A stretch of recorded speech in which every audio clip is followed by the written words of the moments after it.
ये मूवी शायद आपसे झूठ बोल रही है, लेकिन शायद शॉकिंगली थोड़ा सच भी दिखा रही है। धुरंधर एक ऐसी स्टोरी जिसे लोग सिर्फ एंटरटेनमेंट समझ रहे हैं, लेकिन क्या हो अगर मैं तुम्हें बताऊं कि इसके कैरेक्टर सिर्फ मूवी तक ही सीमित नहीं है। क्या हो अगर मैं तुम्हें बताऊं कि इनकी कहानियां रियल लाइफ से इंस्पायर्ड हैं, क्योंकि अगर आप ध्यान से देखोगे तो ये कैरेक्टर्स, इनकी सोच और इनका गेम प्ले सब आपको रियल दुनिया की याद दिलाते हैं। अब मेन सवाल आता है, क्या धुरंधर सिर्फ एक इमेजिनेशन है या ये कहानी उन लोगों से इंस्पायर्ड है जिन्होंने रियल लाइफ में ये सब काम किया है। आज हम धुरंधर के कैरेक्टर्स को रियल लाइफ से कंपेयर करेंगे और देखेंगे कि इसमें कितनी सच्चाई है। और ट्रस्ट मी, कुछ कनेक्शंस तो ऐसे होंगे जो आपको भी सोचने पर मजबूर कर देंगे कि क्या धुरंधर सच में रियल है या सिर्फ एक प्रोपेगेंडा है।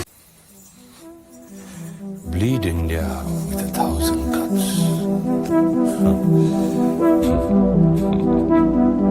के खिलाफ अगर नींद में भी सोचे ना तो उनके ख्वाब में भी हम बैठे नजर आने चाहिए।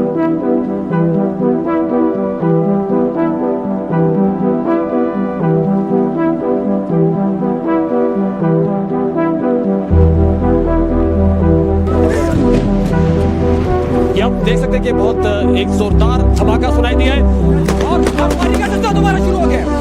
अगर आप धुरंधर की कहानी देखोगे तो वो सिर्फ एक फिक्शनल नैरेटिव जैसी नहीं लगती, बल्कि ये एक ऐसे सिस्टम को रिफ्लेक्ट करती है जो हमारी दुनिया में पहले भी एग्जिस्ट कर चुका है। अब सीधा आते हैं मेन पॉइंट पर। अगर आपने धुरंधर देखी है तो आपको पता होगा कि इसके कैरेक्टर्स सिर्फ मूवी कैरेक्टर्स जैसे नहीं लगते, बल्कि ये कैरेक्टर्स रियल लाइफ में भी एग्जिस्ट कर चुके हैं। और जिसमें से सबसे पहला कैरेक्टर जिसको सबसे ज्यादा पावरफुल बताया गया है, रहमान डकैत, उसकी बात करते हैं। रहमान डकैत, जिसको रियल लाइफ में अब्दुल रहमान बलोच के नाम से भी जाना जाता था, जो कि रियल लाइफ में भी कराची के लियारी एरिया का एक बहुत ही ज्यादा पावरफुल गैंग लीडर था। उसने शुरुआत बहुत ही छोटे लेवल से करी थी, लेकिन धीरे धीरे उसका इन्फ्लुएंस बहुत बढ़ने लगा था। उसने अपने खुद का गैंग तक खड़ा कर लिया था और यहाँ तक उसका पूरे लियारी पर कंट्रोल तक हो गया था। उसके खिलाफ 100 से भी ज्यादा क्रिमिनल केस रजिस्टर्ड थे, जिसमें इन्वॉल्व था मर्डर, किडनैपिंग, ड्रग ट्रैफिकिंग और इलीगल वेपन सप्लाई। लेकिन उसकी स्टोरी बहुत ही ज्यादा इंटरेस्टिंग हो गई थी, क्योंकि जस्ट लाइक मूवी रहमान सिर्फ एक गैंगस्टर नहीं रह गया था, उसने अपनी एक ऑर्गेनाइजेशन भी खड़ी कर ली थी, पीपल्स अमन कमेटी, जिसका कनेक्शन पॉलिटिकल पार्टी से ही बताया जाता है। लेकिन अब मेन सवाल आता है कि क्या जैसा वायलेंस मूवी में दिखाया है वैसा रियल लाइफ में भी था? तो देखिए, रहमान के अगेंस्ट 100 से भी ज्यादा क्रिमिनल केस रजिस्टर्ड थे और उसने अपना सबसे पहला मर्डर 18 सितंबर 1995 में किया था, और तब वो सिर्फ 15 साल का था, वो भी अपनी ही माँ का, क्योंकि उसकी माँ का अफेयर बाबू डकैत के साथ चल रहा था। जिसके बाद नवंबर 2005 में लियारी टास्क फोर्स बनाई जाती है, जिसके बाद नवंबर 2008 को जिन्ना टाउन क्वेटा से रहमान को अरेस्ट कर लिया जाता है, लेकिन वो लकीली एस्केप कर जाता है। जिसके बाद फाइनली अगस्त 2009 में रहमान और उसके साथियों को एसपी असलम इंटरसेप्ट कर लेता है, जिसमें रहमान सीरियसली इंजर्ड भी हो जाता है, लेकिन हॉस्पिटल पहुंचते पहुंचते वो मर जाता है। और इस पूरे एनकाउंटर में जो इंसान जिंदा बचता है उसका नाम है एसपी असलम चौधरी। और रहमान की डेथ के बाद पूरी पावर आ जाती है उसके कजिन उजैर बलोच के पास, जो कि मूवी का एक कैरेक्टर भी है, जो कि 11 जनवरी 1970 को ही लियारी में पैदा हुआ था। और उसके पापा को 2003 में अरशद पप्पू किडनैप करवाता है और उसके बाद मरवा भी देता है। और इसी का बदला लेने के लिए वो अपने कजिन रहमान डकैती गैंग ज्वाइन कर लेता है। और जब 2009 में फाइनली रहमान मर जाता है तो उजैर उसके गैंग को टेक ओवर कर लेता है, जिसके बाद 2013 में उजैर की गैंग अरशद पप्पू और उसके भाई यासिर अराफात को किडनैप करती है। उनको टॉर्चर किया जाता है, उनका सर काट के उनकी बॉडीज को पूरे लियारी में परेड कराया जाता है। और तो और उजैर बलोच और बाबा लाडला उन दोनों के सर से फुटबॉल तक खेलते हैं। ये सब रियल है। लेकिन फिर 2014 में उजैर के अगेंस्ट रेड वारंट आ जाता है, जिसकी वजह से उजैर पाकिस्तान छोड़कर भाग जाता है। लेकिन उसे 29 दिसंबर 2014 को दुबई इंटरनेशनल एयरपोर्ट से अरेस्ट कर लिया जाता है। उजैर बलोच कोई स्पाई केस की वजह से अरेस्ट नहीं हुआ था, बल्कि वो अरेस्ट हुआ था गैंग वॉर और क्रिमिनल नेटवर्क की वजह से। लेकिन बाद में इंटरेस्टिंगली उस पे स्पाइंग के एलिगेशंस भी लगाए गए, जो कि लगाए थे पाकिस्तान के सिंध रेंजर्स और सिक्योरिटी एजेंसीज ने। अब बात कर लेते हैं उस इंसान की जिसने इन दोनों भाइयों का जीना तक मुश्किल कर दिया था, एसपी असलम चौधरी। एसपी असलम ने सिंध पुलिस को 31 अक्टूबर 1984 में एएसआई की पोस्ट पे ज्वाइन किया था और 2005 आते आते वो एसपी बन चुका था। 2005 से 2013 तक एसपी असलम ने मल्टीपल मिलिटेंट्स और क्रिमिनल्स के एनकाउंटर भी किए थे, जिसमें इन्वॉल्व थे टीटीपी,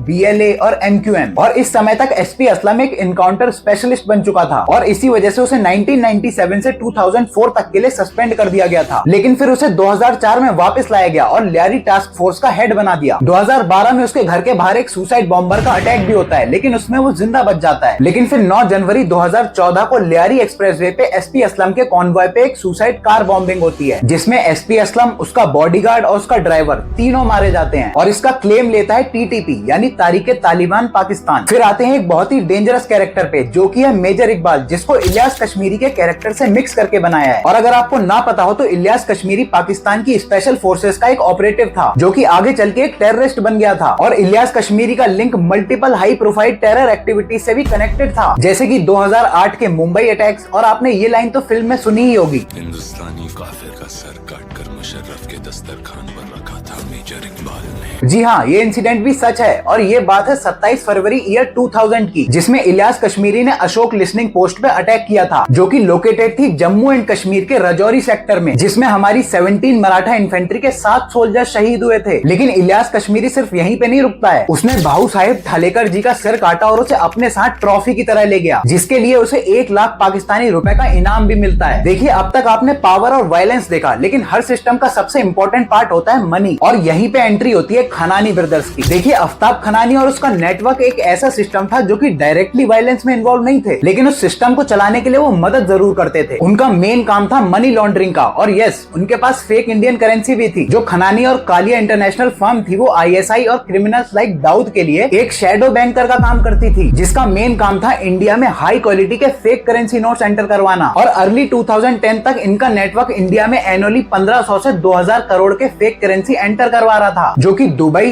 बांग्लादेश और नेपाल के रूट से एंटर होते थे। लेकिन 2016 की डिमोनेटाइजेशन के बाद रातों रात खनानी के बिलियंस ऑफ रुपीस वर्थलेस हो गए थे, जिसके बाद दिसंबर 2016 में ही जावेद खनानी ने कराची की एक बिल्डिंग से कूद के सुसाइड कर लिया। और ये सभी नोट इंडिया में नेपाल के थ्रू यूपी से एंटर होते थे with the help of Atiq Ahmed, क्योंकि उसके कनेक्शन पाकिस्तान की ISI से भी थे। आप अतीक अहमद के ऊपर डेडिकेटेड वीडियो यहाँ क्लिक करके भी देख सकते हो, जिससे आपको अतीक अहमद की पूरी लाइफ के बारे में पता चल जाएगा। और लास्ट में आपको अननोन गनमैन के बारे में तो पता ही होगा। कनाडा, पाकिस्तान, बांग्लादेश, हर जगह अननोन गनमैन उन लोगों को ही टारगेट कर रहे हैं जो कि इंडिया की पीस को डिस्टर्ब करने की बात करते हैं। तो अब आप ही बताइए, इतने सारे फैक्ट चेक करने के बाद क्या ये मूवी प्रोपेगेंडा है? हाँ, भले ही रणवीर सिंह का कैरेक्टर एक आर्टिस्ट की इमेजिनेशन हो सकता है, जिसको डायरेक्टर ने बहुत ही अच्छे से रियल लाइफ इंसिडेंट के अराउंड बना दिया है। और मैं उन सारे आर्टिकल्स के भी लिंक दे दूंगा आपको नीचे, जिनमें इन कैरेक्टर्स की बात करी गई है, आप खुद पढ़ लीजिएगा।